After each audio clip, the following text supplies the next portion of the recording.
السلام علیکم۔ یہ واقعہ حاتم الاسم کا ہے جو اپنے وقت کے بہت نیک آدمی تھے۔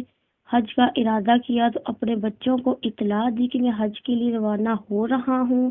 مالی حالات پہلے ہی گزارا لائق تھے، اب بچوں کا وقت کمانے والا حج کے لیے جا رہا تھا تو سوال یہ تھا کہ ان کا کون والی وارث ہوگا، گھریلو اخراجات کیسے پورے ہوں گے۔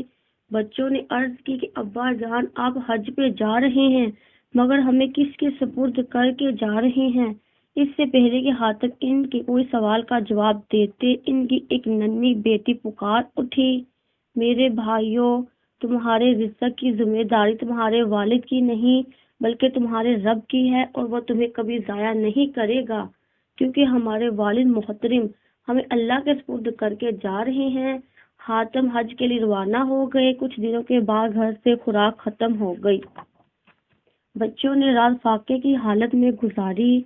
اگلے دن اتفاق ایسا ہوا کہ وقت کے حاکم کسی لڑائی سے واپس آ رہا تھا۔ حاتم کے گھر کے قریب سے گزرا تو اس کو پیاس محسوس ہوئی۔ اس نے ساتھیوں سے پانی مانگا۔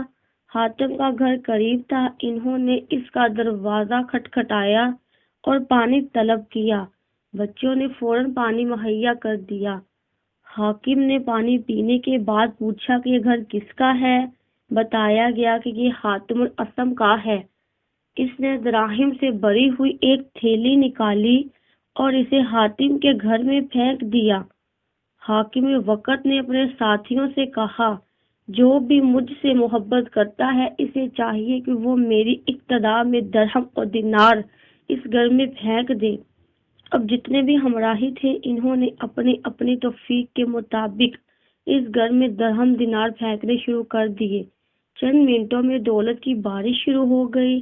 اہل خانہ نے جب اس دولت کو دیکھا تو نہایت خوش ہوئے کہ کہاں فقر و فاقہ اور کہاں درہم و دینار کی بارش۔